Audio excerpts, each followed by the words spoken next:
Bom dia a todos. É um grande prazer estarmos com vocês aqui na manhã de hoje. Nós estávamos participando de uma aula de genética, onde o professor discorria a respeito da evolução das espécies. E ele dizia a respeito da teoria de Darwin, do desenvolvimento humano, do crescimento, quando um grupo de alunos se levantou e um deles tomou a palavra, eram 7 mais ou menos, tomou a palavra e disse o seguinte: em protesto ao que aqui está sendo dito, nós vamos nos retirar, porque a Bíblia afirma que o homem veio de Adão e Eva. Esta teoria de que o homem se desenvolveu a partir dos antropóides é uma blasfêmia, e como nós somos crentes, nós vamos nos retirar. E saíram de sala. Foi um impacto, porque era uma faculdade tradicional, e todo mundo parou para ver o que o professor ia fazer. Possivelmente ele já tenha vivido essa experiência, porque ele continuou a aula como se nada tivesse acontecido.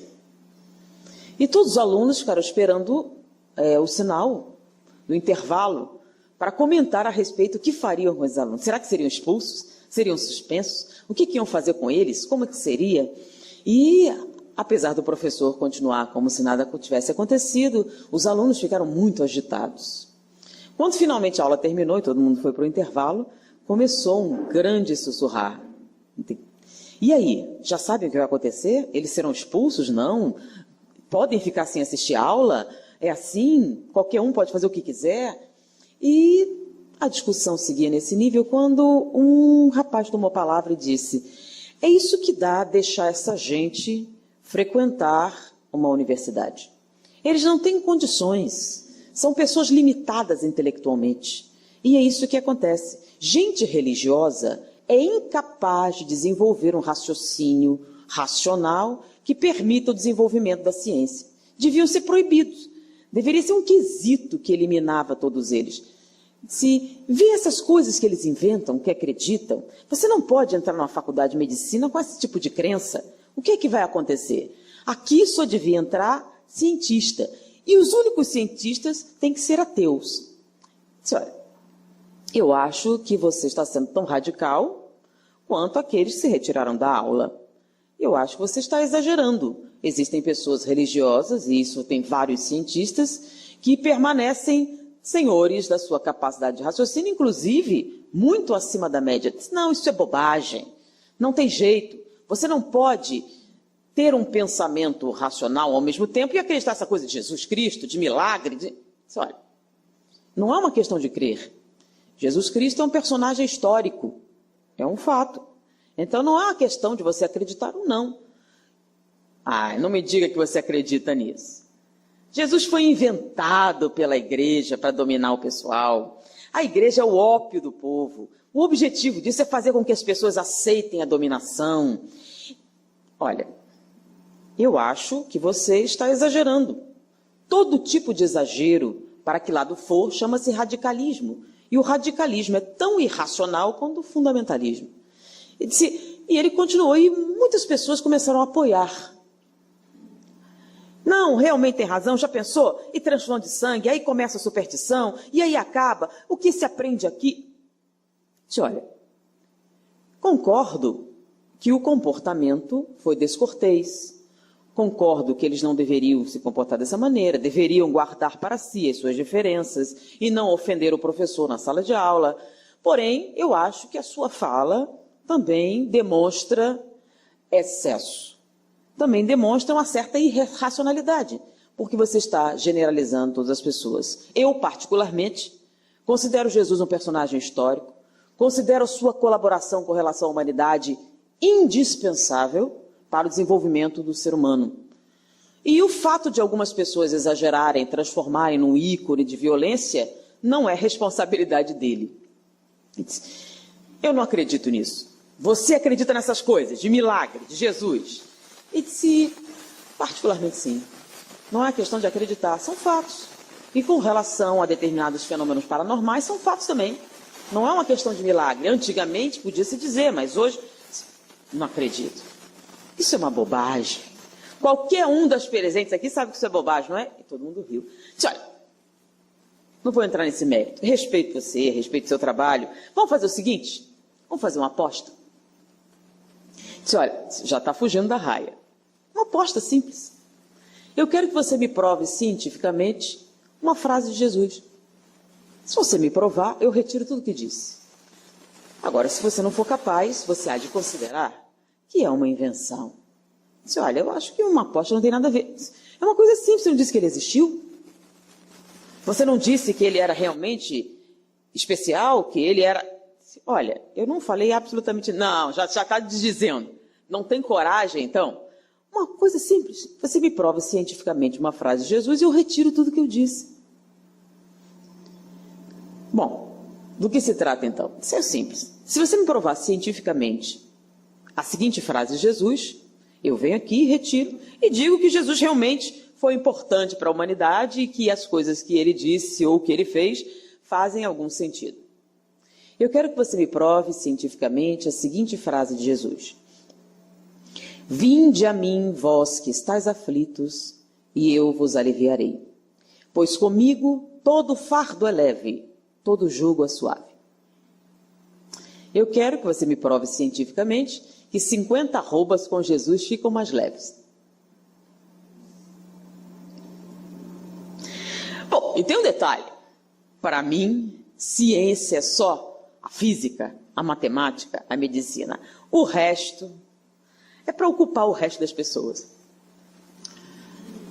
Então, se você me provar cientificamente essa frase de Jesus, eu venho aqui e retiro o que disse. E um grande número de pessoas, deixa eu ver, mais de 90% daqueles presentes, concordaram, começaram a rir. Como eu tenho certeza que isso é impossível, eu lhe dou um mês. Eu lhe dou um mês. Vai me provar cientificamente isso. O que vocês acham? 50 arrobas com Jesus ficam mais leves? Ficam ou não ficam? Fica ou não fica? Não estou sentindo firmeza. Fica ou não fica? Uma coisa é, muitas pessoas acham, não, isso foi uma linguagem retórica. Na verdade, uma metáfora. É? É uma metáfora? É uma linguagem retórica? É. Então, ele veio aqui para falar bonito.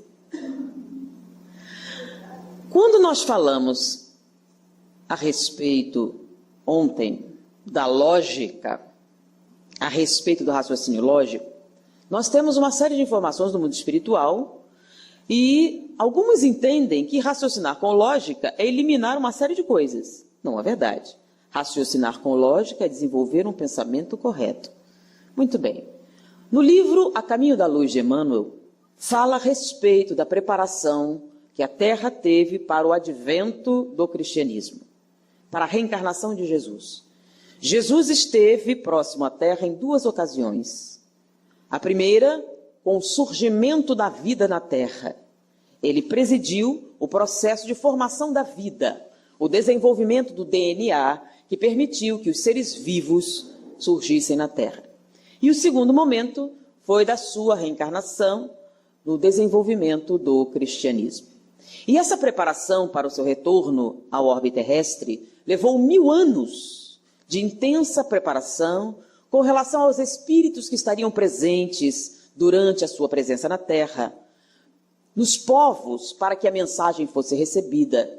Então, o livro de A Caminho da Luz, que conta a história da civilização à luz do Espiritismo, desenvolve o trabalho intenso realizado no mundo espiritual para preparar a reencarnação de Jesus. E dizia a respeito do espírito especial de que estamos falando. Alguém com uma autoridade acima de todos os outros, alguém responsável pelos processos que se desenvolvem no orbe terrestre, alguém que presidiu a formação do sistema solar. Então, uma pessoa com essas características, com essas possibilidades, reencarna para dizer palavras bonitas, metafóricas, com o simples significado de nos emocionar.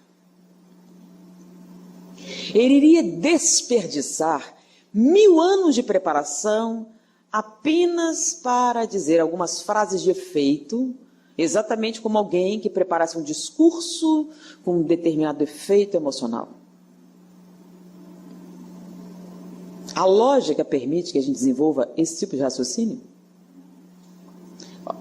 Então, diante da descrição do significado de Jesus no mundo espiritual, do real significado, não os ícones religiosos que normalmente reconhecemos, podemos verificar que Jesus falou muito pouco tempo. Então, de sua vida foram 3 anos de vida pública. Dentro da vida pública, ele fez apenas 7 sermões. 7 sermões que modificaram a história da humanidade entre antes e depois dele. As suas palavras tiveram um significado tão grande que afetaram e afetam até hoje. Nesse momento, nós estamos aqui por quê? Então, até hoje, nós estamos sob a influência das palavras que ele disse. Até hoje, nós pautamos os nossos interesses com relação a se estamos a favor ou se estamos contra. De maneira que é impossível, pela lógica, que as suas palavras sejam apenas metáforas. Então, diante desse raciocínio, nós aceitamos uma aposta. Nós consideramos que Jesus, com certeza, não iria desperdiçar palavras para apenas um efeito luminoso ou característico. E aí começamos a pesquisar a respeito. Será que dá para provar? Então, pela lógica, 50 arrobas com Jesus ficam mais leves. Qual a explicação? Então, pelas características de Jesus, ele disse a verdade. Não imaginamos que ele tenha vindo apenas para nos encantar. Imaginamos que as coisas que ele disse têm um significado e uma utilização para o ser humano em todas as épocas da humanidade. Então, o que é que significa? 50 arrobas ficam ou não ficam mais leves? Por quê? Qual a explicação? Podemos provar isso? Passou a primeira semana e a gente perguntava para muita gente, alguém tem uma ideia? Imagine, alguém tem uma sugestão? 50 arrobas ficam por quê exatamente? E aí, não é, psicologicamente não serve. Não, filosoficamente, não, também não serve. Não, é uma frase de efeito. Ficam ou não ficam mais leves? Passou a segunda semana. E aí nós vimos um fenômeno muito interessante. Nós estávamos andando e de repente um grupo de pessoas, olha, na minha igreja estamos rezando por você. Você vai ter uma inspiração, Deus vai lhe ajudar. Aí um outro grupo de protestantes também, olha, nós juntamos lá, fazer uma corrente de oração em seu nome, para que você... E houve uma movimentação, porque a história correu, e houve uma divisão entre religiosos e ateus. E com tanta prece, né, não tem que vir uma luz, alguma coisa. E era muito interessante, várias religiões chegavam e diziam assim, não, estamos apoiando você, estamos orando, nosso pastor tem uma sugestão, e dava a sugestão, e o outro vinha. E ao longo daquele mês, houve uma mobilização intensa. Inclusive, um fenômeno interessante, vários grupos religiosos resolveram fazer cultos na universidade, né, para modificar a atmosfera ateísta, materialista do local. Então, vários grupos resolveram fazer encontros. Então, surgiu um movimento religioso significativo lá por conta desse evento. Então, apesar de servir para a gente fazer uma palestra, isso é interessante, nós observamos que teve um outro efeito bastante significativo e de interesse humano, porque era uma universidade de medicina. Então, essa movimentação criou uma atmosfera diferente entre os alunos. Então, havia um encontro de várias religiões, católicos, protestantes, testemunhos de Jeová, vários tipos, que faziam cultos, passaram a ter cultos. Então, de acordo com a sua religião, você assistia. E havia uma capela, toda a faculdade de medicina tem uma capela por causa do hospital, do morgue.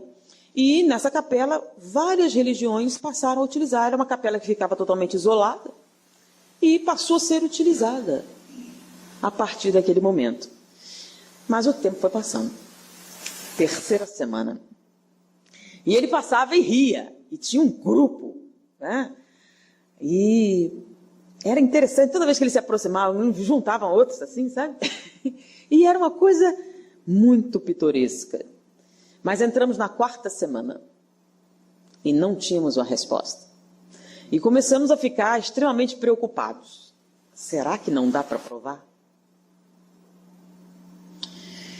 E nesse momento nós adentramos para assistir uma aula de farmacologia. E o tema era analgésicos, medicamentos para o controle da dor. E o professor ia falar a respeito do assunto e ele escreveu: não adianta eu ensinar para vocês sobre os analgésicos, os remédios para o controle da dor, sem que vocês entendam exatamente qual o mecanismo da dor, como a dor funciona, como ela se desenvolve. Então, nós vamos agora explicar o que é dor, antes de falar sobre remédios para controle da dor. Uma vez entendendo a mecânica da dor, vocês serão capazes de identificar qual o medicamento adequado para agir em determinado quadro. Então ele começou. Dor. A dor é um sinal fisiológico que caracteriza uma injúria celular, visando a integridade do organismo pelo reflexo de retirada. Não se preocupe que eu vou traduzir. Espera aí, mas o que isso tem a ver com as 50 arrobas de Jesus? Vamos chegar lá. Então ele começou. Sinal fisiológico. Quando ele falou sinal fisiológico, alguns alunos dizem, mas espera aí, a dor não é um sinal de doença? Então, só sente dor quem está doente. Então, deveria ser um sinal patológico. Ele disse, não. Só sente dor quem é saudável. Quando você perde a saúde de tal maneira, o seu corpo se torna incapaz de se defender e a ausência da dor é um sintoma característico, por exemplo, dos estados terminais. Mas espera aí, como assim? A dor é um aviso, um alarme que o corpo tem para identificar toda vez que células morrem. Então, toda vez que um grupo de células morre, dispara-se um alarme. E no cérebro se entende que esta atitude, este comportamento, este alimento, a coisa que você está fazendo é prejudicial para a integridade do seu organismo. Então, por exemplo, se nós encostarmos a mão na chapa quente, a gente vai fazer assim, oh meu Deus, talvez eu esteja machucando minha mão? Não, né? O que a gente vai fazer imediatamente? Por quê? Porque você está preocupada em machucar a mão? Porque você está preocupada em ter algum... Não, por que você tirou a mão tão rapidamente? Por causa da dor. Então, se você lesar a perna e tentar apoiar, o que você faz? Se não sentisse dor, o que aconteceria? Você continuaria andando até que a lesão aumentasse. Então, a dor tem como objetivo avisar de que este comportamento que você está tendo é prejudicial. Então, se o nosso colchão for mole demais, dá dor nas costas? Se for duro demais? Se a gente comer demais, dói? Se comer de menos, também dói. Então, quando é que não dói? Quando o seu comportamento está de acordo com as suas necessidades biológicas, quando você cumpre. Então, você trabalha demais, dói? E quem trabalha de menos? Também dói. Então, a dor serve de quê? De parâmetro para um comportamento que permita o nosso desenvolvimento físico e mental sem nenhum tipo de dificuldade. Inclusive, algumas crianças que nascem com ausência total da dor, inclusive teve uma reportagem na televisão, né, a respeito das pessoas que não tinham dor, tinham lesões gravíssimas. A maior parte delas morre antes de atingir a certa idade, porque dor de garganta, dor de ouvido são o quê? Avisos, né? A criança começa a chorar, está com dor, e você procura. Se isso não acontece, muitas morrem dessas lesões e você nem soube que isso aconteceu. Então, a síndrome da ausência de estímulos dolorosos não é tão incomum como se imagina. O problema é que as crianças morrem antes que você faça um diagnóstico. As que conseguem sobreviver dificilmente percebem. Se vocês notarem as pessoas da reportagem, elas tinham lesões gravíssimas. Então a criança se machucava, tinha uma lesão séria, você pouparia a perna. Se você não sente dor, você continua. Se nenhum de vocês sentisse dor, ao final da palestra vocês teriam lesões. Porque sem perceber, vocês se movimentam na cadeira. Vocês melhoram a circulação, por quê? Porque a dor avisa que se você mantiver essa posição durante muito mais tempo, o que vai acontecer? Vai cortar a circulação. Então a dor está presente em todas as nossas atividades. Então, ela não é um aviso de doença, é um aviso de quê? De preservação da saúde. Então, batimentos cardíacos, estímulos dolorosos, pressão arterial, são sinais vitais. Sinais que você está bem. Então, patologia, que é a doença, ela tem outras características. E a dor está ali para quê? Para avisar de que uma doença está se instalando. Então, não é um sinal patológico, é um sinal fisiológico. E o que é que isso tem a ver com Jesus e as 50 arrobas? Vamos chegar lá. Então, ele identificou. Dor é um sinal fisiológico que caracteriza uma injúria celular, ou seja, que caracteriza a morte de células. Então, se uma célula morrer, não é um estímulo doloroso. Mas se uma determinada quantidade morre, esse estímulo chega ao cérebro e você entende como estímulo doloroso. Caracteriza uma injúria celular visando o quê? A integridade do organismo, visando a nossa proteção. Então, a dor existe para a nossa proteção. Essa é a definição fisiológica da dor. Então, a dor existe para nossa preservação, para preservar a nossa saúde. Isso é muito importante, essa definição. Então, a dor não é um castigo de Deus. A dor não é nada demoníaco. A dor é um aviso a respeito do nosso comportamento, com o objetivo de preservar a nossa saúde. Né? Se você sente dor, você vai ao médico procurar a causa, não é verdade? E se não sentir nenhuma? Quando você descobrir, já é tarde demais. Então, ele continua. Vocês já perceberam que a dor das pessoas não é igual? Todos sentem a dor da mesma maneira? Então o professor falava, algumas pessoas, ao espetar o dedo com agulha, gritam loucamente, enquanto outros com câncer terminal se comportam com a maior dignidade. O que significa isso? A dor é diferente para as pessoas ou algumas pessoas exageram?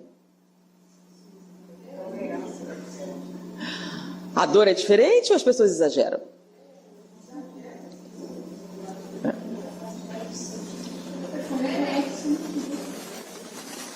Aí ele disse que não. A percepção da dor é individual. Por quê? Porque existe na medula um local chamado gate control, portão de controle. É uma porta, chama-se portão porque ele abre ou fecha. Se ele está totalmente aberto, todos os estímulos dolorosos atingem o cérebro, de maneira que você tem plena intensidade da dor. Você vai sentir totalmente. Se esse portão estiver 50% fechado, você vai sentir no mesmo estímulo a metade da dor que alguém com o portão totalmente aberto.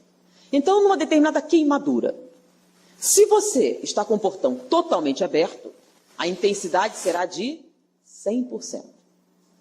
Mas se uma outra pessoa com a mesma lesão tiver o portão 50% fechado, ela vai sentir a metade da dor do outro. Então, quando os dois relatarem a dor, um vai relatar uma dor muito mais intensa do que o outro. Se nós encontrarmos uma terceira pessoa que tenha o portão 80% fechado, ela vai sentir apenas 30% da dor. Não, está doendo, mas não é tanto assim. E a lesão é exatamente igual dos três. Então, esse estudo foi realizado e percebeu-se que a dor é identificada de maneira diferente, pessoa para pessoa. Isso já tinha sido identificado, porém, depois identificou-se que havia um portão que se abria ou se fechava e que definia a quantidade de dor que você sentia. E o que é que isso tem a ver com as 50 arrobas? Vamos chegar lá. E no momento que ele começou a falar disso, uma luz se acendeu. É esta a resposta. Vamos ver se vocês acompanham. Bom, mas o que faz com que esse portão se abra ou se feche, dependendo da pessoa? Existe no cérebro uma região chamada sistema analgésico central. Quando você fala analgésico, é controle da dor. E essa região produz duas substâncias que têm uma ação direta sobre esse portão. São as encefalinas e endorfinas. Quando esta região produz em grande quantidade, encefalinas e endorfinas, o portão vai se fechando. Na mesma proporção de que essas substâncias são liberadas na corrente sanguínea.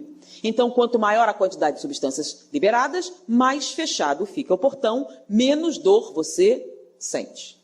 Quanto menos atividade tem essa região, mais o portão se abre, mais dor você sente. Bom, mas o que é que faz com que o sistema analgésico central de algumas pessoas tenha maior atividade ou menor atividade? Isso está ligado diretamente à sua localização. O sistema analgésico central está localizado numa área interna do cérebro chamada arqueocórtex. Nós podemos dividir o cérebro humano em duas partes, o arqueocórtex e o neocórtex. Arqueo vem de arqueologia, lembram? Arcaico. É o chamado cérebro primitivo. Então a parte interna é chamada cérebro primitivo. E a parte mais externa é o neocórtex, neo de novo, novidade, moderno. É o cérebro moderno. Essa divisão se encontra mais nítida quando nós estudamos as nossas espécies ancestrais. Lembram do processo evolutivo? Apesar do que eles falaram, o processo evolutivo existe. Então, no nosso desenvolvimento biológico, nós inicialmente tínhamos uma parte do cérebro que foi crescendo. Então, até os animais, ele chegou num nível. E chegou no ápice nos seres humanos. O cérebro dos seres humanos tem partes novas que não existem em outras espécies. E essa parte está localizada no neocórtex. Então, nossas chamadas funções superiores, raciocínio, memória, projeção para o futuro, uma série de atividades que só os seres humanos são capazes, está localizada no neocórtex. E o arqueocórtex, o que ele contém? Tudo o que o homem tem em comum com os animais.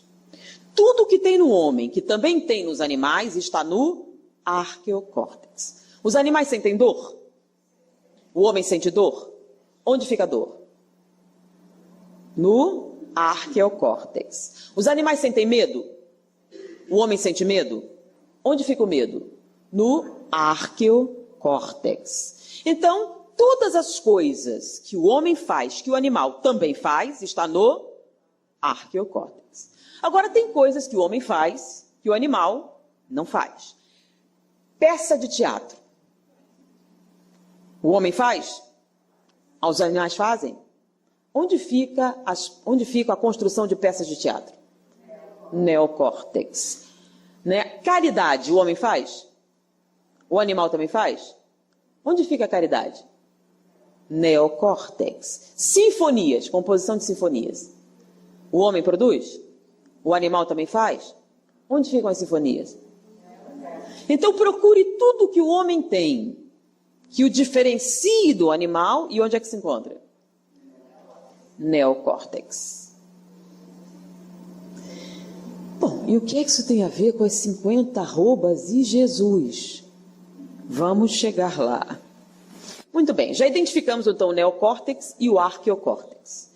O sistema analgésico central, que é responsável pela produção de encefalinas e endorfinas, que fecha ou abre o portão de controle da dor, está localizado no arqueocórtex. E ele funciona da seguinte maneira. Quanto maior a atividade elétrica cerebral do arqueocórtex, menos substâncias o sistema analgésico central produz. Quanto menor a atividade elétrica cerebral a nível de arqueocórtex, mais você libera o sistema analgésico central, maior a produção de encefalinas e endorfinas, mais fechado o portão, menos dor você sente. Vamos traduzir isso. Quando você concentra sua atividade elétrica no arqueocórtex, você diminui a atividade do sistema analgésico central e abre o portão. Se você diminui sua atividade elétrica no arqueocórtex, libera o sistema analgésico e fecha o portão. Como é que isso acontece? O que é que tem no arqueocórtex mesmo? Tudo que nós temos em comum com os animais. Então, o que significa aumentar a sua atividade elétrica cerebral no arqueocórtex? Toda vez que você se comporta como um animal, você aumenta a sua atividade elétrica cerebral no arqueocórtex, diminui a atividade do sistema analgésico central, abre o portão e sente mais dor. Como é que a gente diminui a atividade elétrica cerebral no arqueocórtex? Quando a gente aumenta a nossa atividade cerebral no neocórtex. Toda vez que você se diferencia do animal, você aumenta a sua atividade elétrica cerebral no neocórtex, diminui no arqueocórtex, libera o sistema analgésico central, fecha o portão e sente menos dor. Ficou claro? Deu para acompanhar? Senão eu falo mais devagar de novo. Alguém não entendeu? Aproveita, eu repito devagarzinho. Então, nós temos dois cérebros. O arqueo, arcaico, antigo, primitivo, e o neo, moderno, desenvolvido. No arqueocórtex tem tudo o que nos faz parecidos com o animal. Nós somos mamíferos? Nós temos uma série de características iguais? Temos. Mas nós temos coisas diferentes? Homo sapiens. Tudo o que nos faz Homo sapiens está no neocórtex. Quando nós concentramos nossa atividade no neocórtex, nós sentimos menos dor. Toda vez que nós concentramos nossa atividade no arqueocórtex, nós sentimos. Isto é um fenômeno totalmente fisiológico, do campo da neurologia. Não é questão de fé, não é místico, é um fato. Muito bem. O que é que isso tem a ver com Jesus e 50 arrobas? Vamos ver a frase. Vinde a mim, vós que estáis aflitos, e eu vos aliviarei. Pois comigo todo fardo é leve, todo jugo é suave. Ficou bem explicado? O que significa estar com Jesus? Ele mesmo explicou, lembra? Meus discípulos serão reconhecidos por muitos se amarem, né? Bem-aventurados os pacíficos, mansos. Ele definiu bem o que significa estar com Jesus? Solidariedade, caridade, benevolência, perdão das ofensas, tudo isso. Onde ficam todas essas coisas? No neocórtex. Neocórtex. Logo, em termos fisiológicos, o que significa estar com Jesus? Concentrar sua atividade elétrica cerebral a nível de neocórtex. O que acontece quando você concentra sua atividade elétrica cerebral a nível de neocórtex? Você libera o arqueocórtex, aumenta a atividade do sistema analgésico central, produz maior quantidade de encefalinas e endorfinas, elas circulam, fecham o portão e a dor é menor. Logo, quando você está com Jesus, você sente menos dor fisiologicamente, neurologicamente falando. Não é uma questão de fé. Não é uma questão mística, não é uma questão espiritual, é uma questão física, é uma questão material, fisiológica. Quando você está com Jesus, você sente menos dor. O que é um fardo? A dor é um peso? É um fardo? Imagina um fardo bem grande. É pesado de carregar? 50 arrobas com Jesus ficam mais leves? Então vamos traduzir isso fisicamente. Você está com uma sacola para carregar, subindo uma ladeira. O que acontece quando você está no meio do caminho? O que acontece com o peso? Fica maior? Por causa de quê? Não é só da subida, é por causa de que parece maior? O peso continua 50 arrobas, mas ele parece maior por quê? Cansaço. E com o cansaço vem a Dor, não é isso? Imagina que nesse momento você encontra com Jesus. O que acontece com sua dor?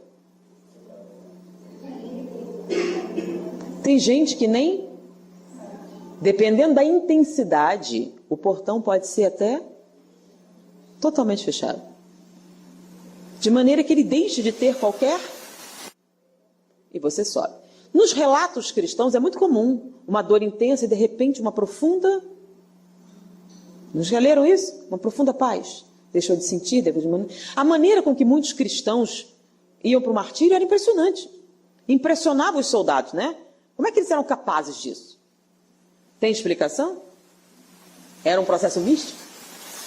Não. É um processo perfeitamente natural e que pode ser utilizado por qualquer pessoa que queira. Basta, vinde a mim. Basta se comportar de maneira diferente de um animal.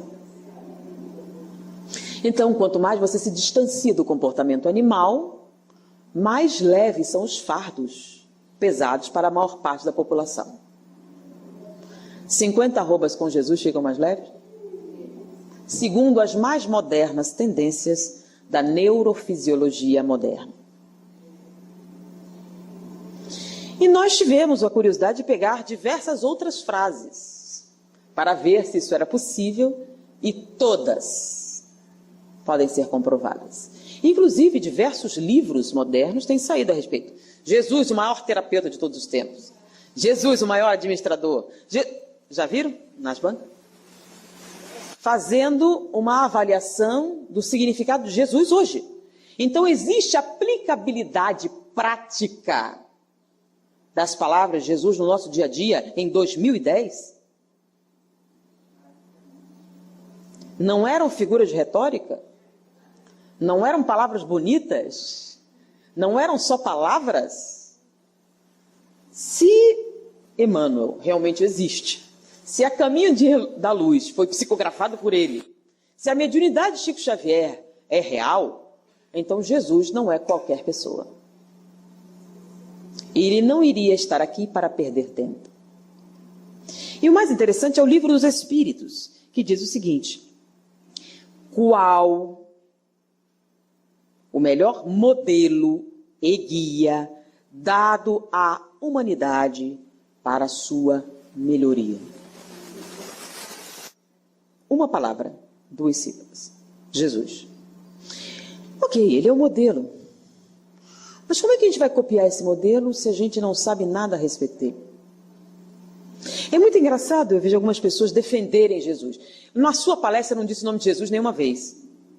Porque a gente faz muitos estudos, né? Engraçado, eu achei que estava implícito. E falam assim, repetem o nome de Jesus muitas vezes. E a gente faz uma pergunta, eu já contei a vocês, né? Quantos sermões Jesus fez? Vocês conhecem todos? O modelo e guia da humanidade, o governador da Terra, o Espírito Especial, que veio à Terra com o objetivo de ensinar a humanidade, você não sabe? Ele não escreveu um livro de 300 páginas, 7 sermões só. Tudo bem, os 7 pode ser muito. O último. Quais foram as últimas palavras de Jesus para a humanidade? Olha, que o pessoal dá muito valor às últimas palavras, não dá? As últimas palavras de Túlio Vargas, as últimas palavras de Jânio Quadros, as últimas palavras de... Quais foram as últimas palavras de Jesus? Não foi. Não foi. Não foi. Você sabe por que Jesus ficou famoso? Justamente porque essas aí não foram as últimas palavras. É ou não é? Ah, é? Depois disso que ela falou, o que aconteceu? Que fez ele ficar famoso. Um monte de gente se entrega e não fica famoso. Por que Jesus ficou famoso? Porque essas, principalmente porque essas não foram as últimas palavras. O que aconteceu depois? Por que Jesus é tão importante para o catolicismo, para o protestantismo, para um monte de gente?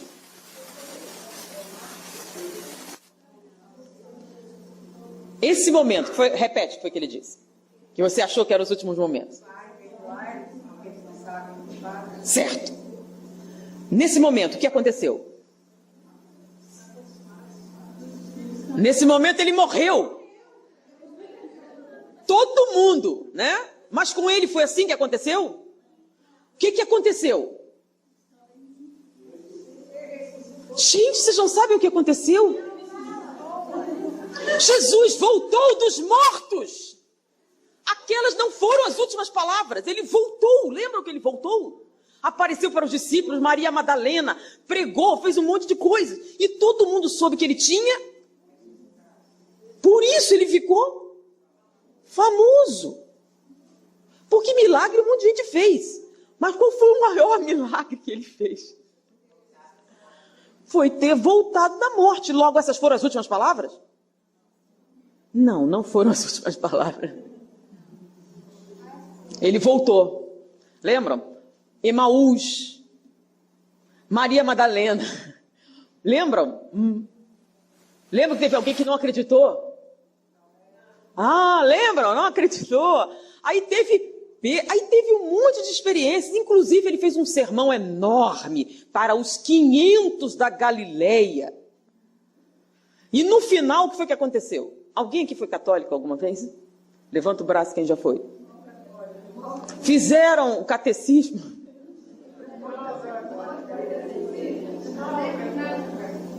Eu tenho a impressão que a Igreja Católica, nesse campo, ele faz um... Qual foi o final de tudo? O que aconteceu com Jesus? Não. Acendeu. Agora, antes de acender, ele disse as últimas palavras para a humanidade.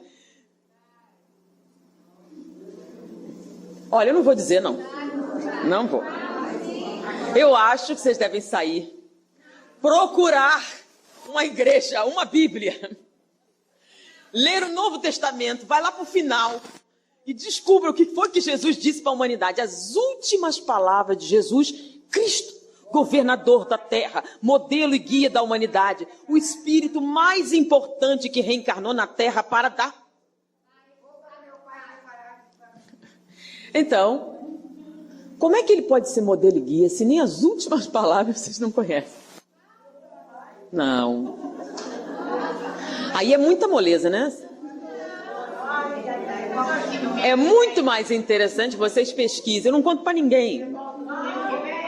Se vocês não acharem uma igreja, vocês podem ir no hotel. Todo hotel tem aquele Novo Testamento, lembra? Então, o Novo Testamento... Não, esse foi na cruz. Esse é na cruz. Então, olha só. O último sermão de Jesus foi muito importante. Inclusive, foi extremamente importante para nós espíritas. Não falo. Veja bem, fica fácil demais, não é não? Isso aí não é difícil da gente encontrar.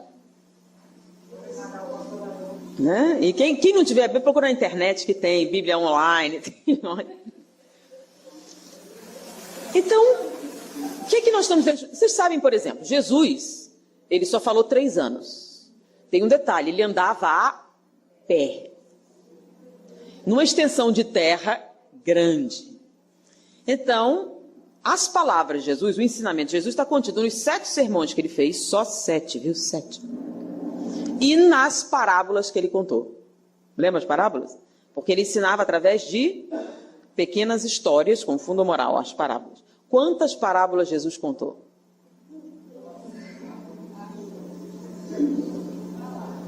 Como ele pode ser modelo e guia da humanidade? Ou dos espíritas? O pessoal reza muito, fala o nome dele muito e não sabe absolutamente nada a respeito. E o pessoal critica muito que nós somos cientistas, que somos extremamente materialistas e o que o valha. Mas minha mãe se deu ao trabalho de ensinar para a gente essas histórias. Agora, se eu perguntar sobre o nascimento místico de Jesus, um monte de gente sabe, né? Do presépio, do boizinho, dos reis magos. Isso faz alguma diferença? Faz ou não faz? Não. Nenhuma diferença. Inclusive porque essas coisas podem ser mitos. Agora, o que é real e importante? O que ele disse. Isso nós deveríamos saber. Sendo que eu disse uma única frase de Jesus. E o significado dela para a humanidade é grande. Faz diferença para nós hoje, agora em 2010. Vinde a mim, vós que estáis aflitos, e eu vos aliviarei. Pois comigo todo fardo é leve, todo jugo é suave. É importante? Nós podemos mudar a maneira com que nos sentimos nesse instante? E junto com essa, diversas outras frases de Jesus têm o mesmo impacto, o mesmo significado. Se nós avaliarmos em profundidade o seu significado. Porque ele não viria à Terra para contar, fazer só 7 sermões e contar 49 parábolas, se não fosse importante. É muita coisa. 49 parábolas e 7 sermões. Ah, essa vocês vão pesquisar. Essa vocês vão pesquisar. Na próxima vez que eu vier e perguntar quais as últimas palavras de Jesus.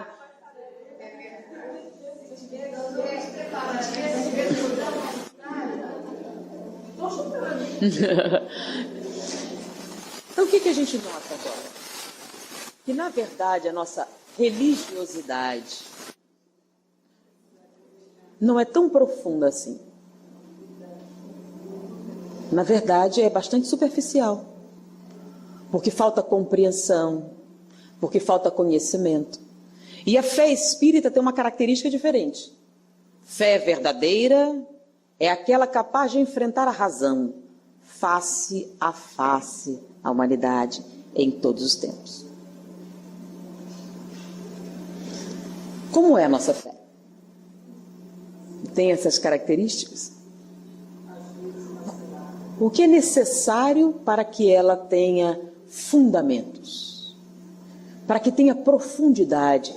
Para que permita que a nossa vida seja diferente? Vamos avançar um pouco mais. Você falou da dor física. Tudo bem, deu para entender, não deu?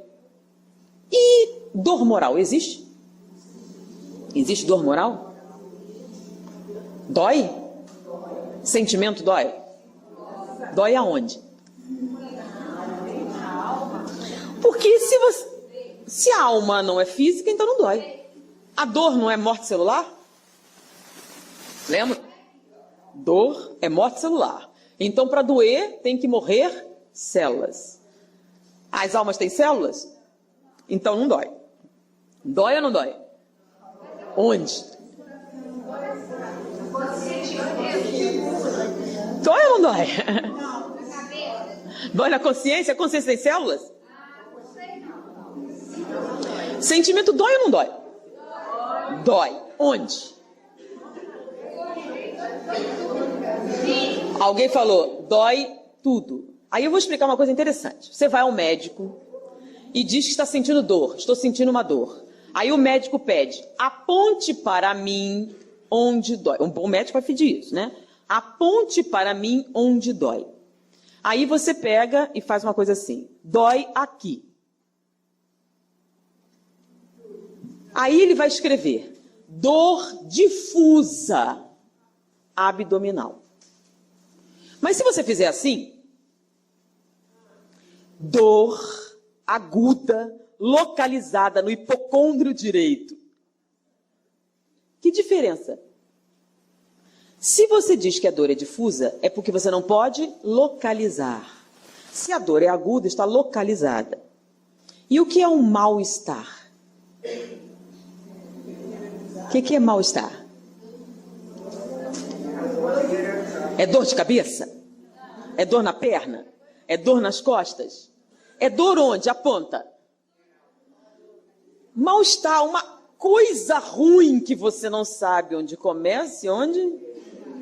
Por quê? Quando você diz uma dor difusa, significa que a dor está espalhada, tem células morrendo em várias partes diferentes. Por isso você não pode apontar. Então, sentimento dói? Você pode apontar? Por que não? Porque toda vez que você é acometido de determinados sentimentos, você produz uma série chamada substâncias tensionantes. Cortisona, adrenalina, catecolamina, uma série de substâncias que produzem morte celular em todas as partes do corpo. Morrem células ósseas, células cardíacas, células sanguíneas, células pulmonares, hepáticas, da pele, do cérebro, de toda parte. Dependendo da quantidade de células que morrem, você sente uma intensa dor que você não sabe apontar. Por que não pode apontar? Porque as células estão morrendo maciçamente onde? Em toda parte. Então você não pode apontar com o dedo. Mas dói? Dói. E vamos lembrar, o que é dor mesmo? É um sinal fisiológico, certo? De que o que você está fazendo é prejudicial à saúde. Então vamos lá. Traição dói? Dói ou não dói? Dói onde? Por que traição dói? O que é traição? Amor ferido? Ai, sim, falam isso, né? Traição é o amor ferido? Amor dói? Amor dói. Dói? Por que dói? Por que o amor dói? O amor mata células? Mata? Como? Por que amor mata células? É o amor que mata células? É? Pensem bem, amor mata células.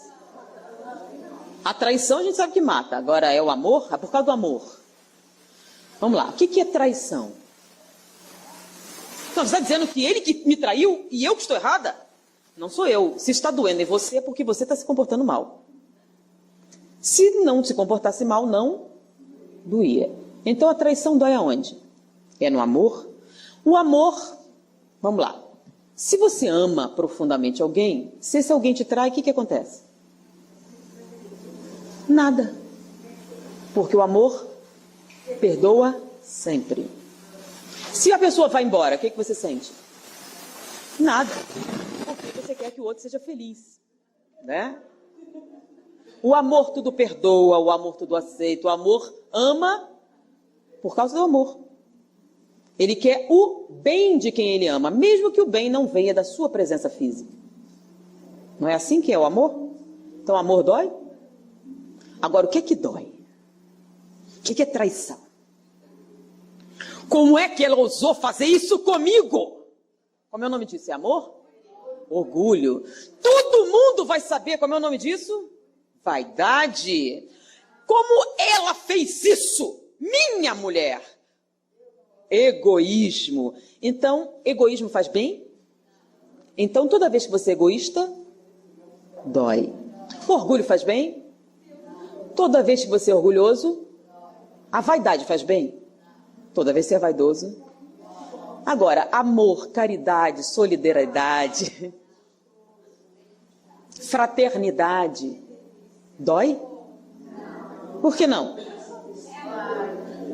Então, procure a dor que você encontra o quê? Um mau comportamento. Porque se você não se comporta mal, não dói. Lembram? Neocórtex e arqueocórtex? Então, a dor é um aviso de que estamos matando células. Mas espera aí, mas o outro fez. Sim, o outro fez. E daí?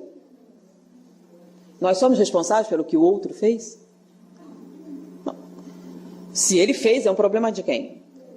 Mas se está doendo em você, é um problema seu. O que está exatamente doendo? Deixa eu fazer uma outra pergunta interessante. Esclarece mais isso, né? Vocês falaram de amor, certo? O amor é igual? Amor de mãe e amor de esposa é igual? Qual é maior? Amor de mãe é maior? Mais puro? É mesmo? Vocês têm certeza? Amor de mãe é mais puro, mais evoluído, mais... É? É? Ok. Então, vamos fazer uma experiência. Lembra que a gente fez sobre argumento? Vamos fazer uma pequena experiência. Então, você ama a seu filho mais do que ama seu marido, certo? Ok. Morreram os dois, morreram todos. estão no mundo espiritual, reencarnam de novo. Dessa vez o filho vem antes. Você casa com ele, seu marido é seu filho. Quem que você ama mais agora? É o filho. Ah, é? Vocês sabem por que vocês amam mais o filho do que o marido? Querem saber exatamente? É porque o marido é de segunda mão. Antes de ser seu, ele foi da mãe dele. Já o filho é meu. Como ele é meu, eu amo mais. Como é o nome disso? Ah, tem nada a ver com amor, né? Egoísmo. O filho é meu. O marido talvez seja. De maneira que é por isso que você ama mais. Não tem nada a ver com amor. E o amor é diferente. Nós temperamos amor com orgulho, com vaidade, com egoísmo, com posse, com uma série de coisas extremamente prejudicial. Porque o amor mesmo, ele é transcendental. Sobrevive após a morte e permanece. Para vocês terem uma ideia, no dia em que você amar o seu filho, exatamente igual você ama seu marido, exatamente igual você ama o mendigo da rua, você não precisa reencarnar mais. Deu para entender? O seu objetivo é amar a igualmente. Sem preferências. Ou mesmo que você tenha alguma, ela não se manifesta. Por quê? Porque a justiça, porque uma série de coisas são o seu norte. Na verdade, você tem 3 filhos. Você tem alguma preferência. Mas se você manifesta, o nome disso é orgulho, vaidade, egoísmo. Mesmo que você tenha, você não pode, porque todos têm o quê? Os mesmos direitos ao seu afeto. Então isso seria uma questão de justiça. E o certo é que essa justiça não fosse só para os seus filhos. Quer dizer, os seus filhos podem fazer, o filho dos outros é uma porcaria, né? Olha o problema. Aqui, no centro espírita, deve ter muitas crianças. Então a gente olha aquelas crianças, que crianças horríveis, mal educadas, um horror. Você tem certeza que seu filho não vai casar com ela? Já pensou o problema? Agora, se você olhasse como potencialmente a família universal, você, em vez de criticar, o que você faria? Todas as crianças são nossas crianças. Não são as minhas crianças. São as nossas crianças. Nossas crianças. E você é responsável por todas. Aí eu lembro uma coisa engraçada. No centro espírita que nós frequentamos, né? Tinha uma menininha que ela era da pá virada. Meu Deus, que menina terrível. Ela não era só levada, ela era muito desafiante com os adultos, né? E ela me obedecia bastante. Um dia eu me perguntei assim, por que exatamente, né? E então um dia ela estava dizendo assim, você se sente aqui, fique bem quietinha até terminar a reunião. E ela disse assim, tudo bem, eu vou ficar. Aí, por quê? Não, porque eu quero casar com seu filho. Deus seja louvado. Ela já decidiu, é possível que consiga, porque a menina é determinada. Então, eu tenho que tomar conta, porque possivelmente, se ela vai casar com meu filho, vai ser minha nora, eu quero que ele seja feliz. Vocês têm certeza que isso não vai acontecer aqui? Então, é possível? Então, não são os meus, são os nossos filhos. Sim. Então, eu passei a vê-la de maneira bem diferente. Vamos ficar mais ativos nesse processo educacional. Então, em vez de pensar, a mãe devia fazer, nós passamos a... E, com isso, todas as crianças, não sei, pode ser ela, mas pode ser outra, tem várias meninas lá. Então, esse pensamento é o pensamento espírita. Então, se você está sentindo dor, o que é que você tem que fazer? Qual a causa da dor? Que comportamento equivocado eu estou vivenciando? Ah, mas eu tenho artrite reumatoide. Eu estou me comportando mal? Nós temos um amigo que é considerado o 5º maior homeopata do mundo. E a tese de pós-doutorado dele foi muito interessante. O perfil psicológico de algumas doenças. E ele escolheu 3 especificamente. E no processo da artrite reumatoide, ele verificou que existe um perfil psicológico constante. Se você não tiver isso no seu perfil, você não sofre de artrite reumatoide. A artrite reumatoide está relacionada ao orgulho. Pessoas que não são orgulhosas não sofrem de artrite reumatoide. Não é só isso, ele analisou também processos renais. Quem tem afecções renais. Ele disse que as afecções renais estão intimamente ligadas com o ciúme. Quem não é ciumento não tem problemas renais. E o câncer está ligado a mágoa ou ódio. Quem não tem mágoa nem ódio guardado, não tem câncer. De maneira que, voltamos, a dor vem de onde? É um castigo que Deus deu? Foi Deus que colocou a doença em você? Quem foi? Então a dor vem para quê?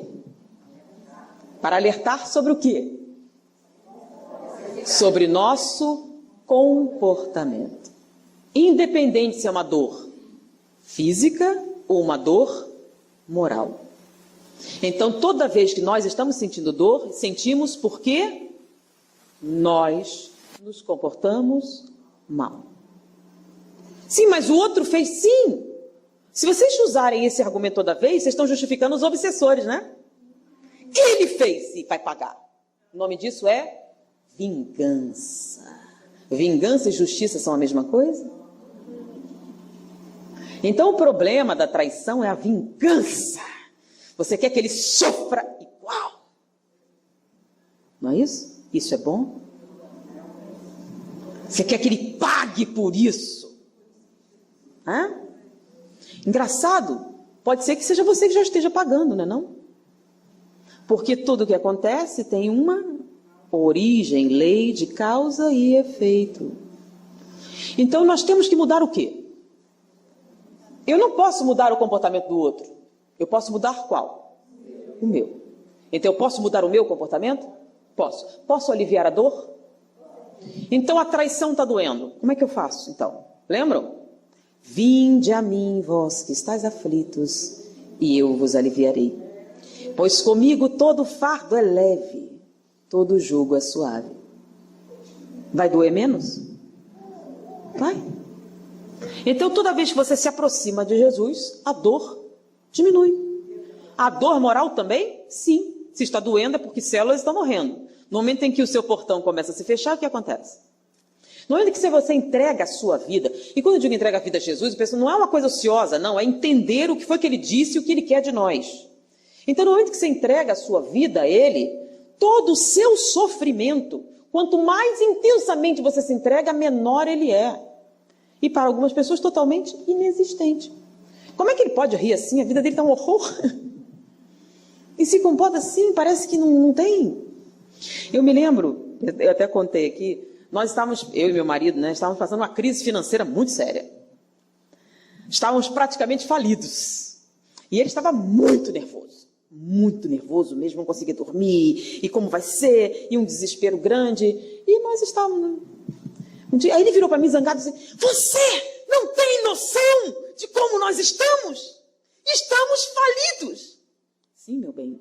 Você compreende o que isso significa? Não temos dinheiro.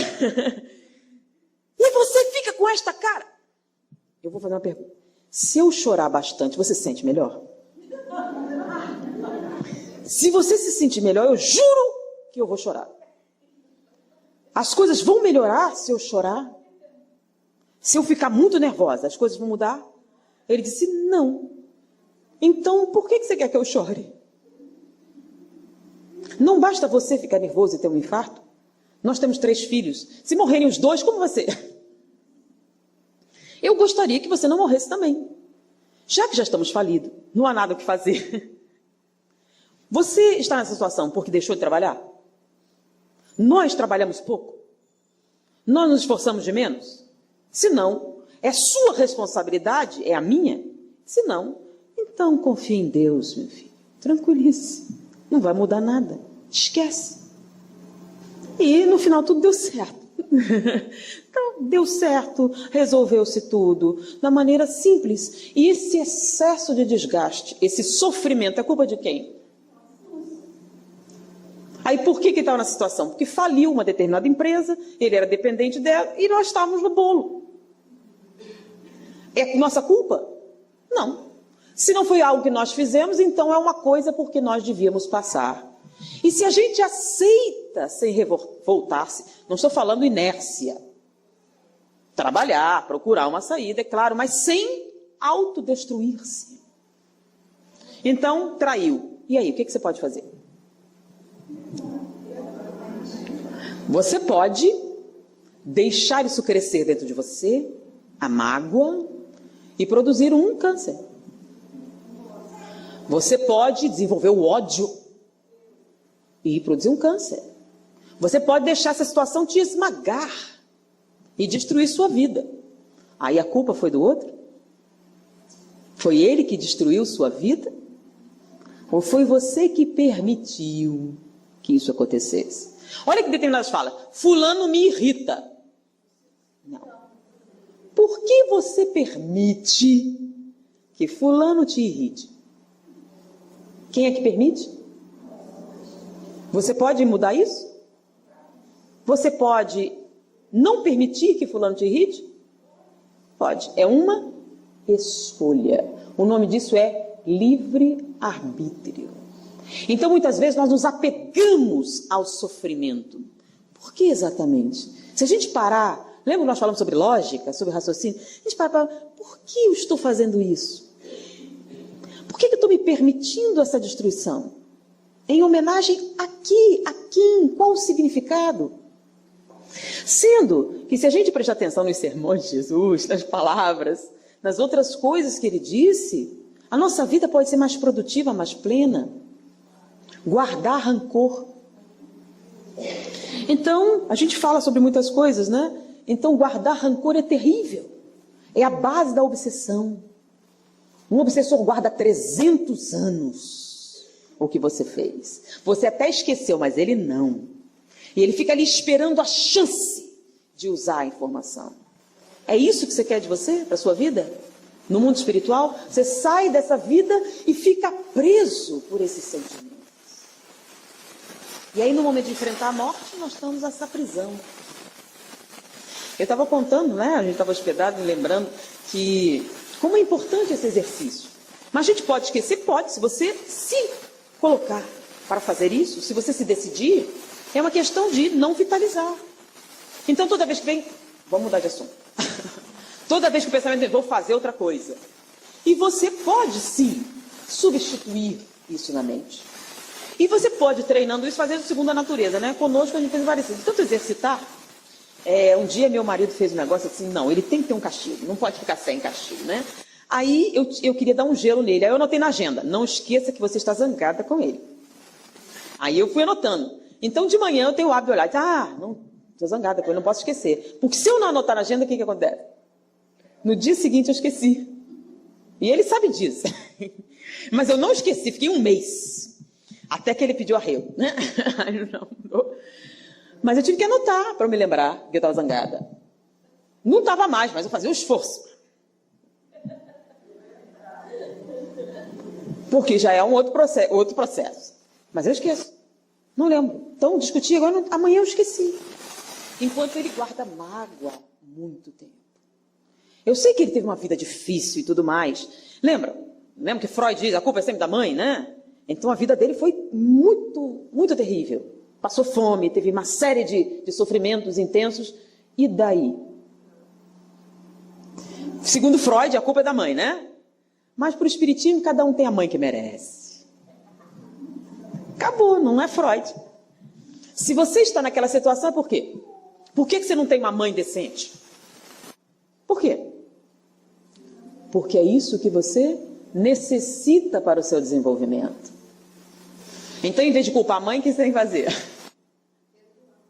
Você tem que modificar-se. Porque muitas vezes, o Chico Xavier dizia uma coisa interessante, né? Ele diz que a evolução só se dá através da desidratação. Você evolui ou chorando ou suando. Suando, trabalhando, ou chorando, sofrendo.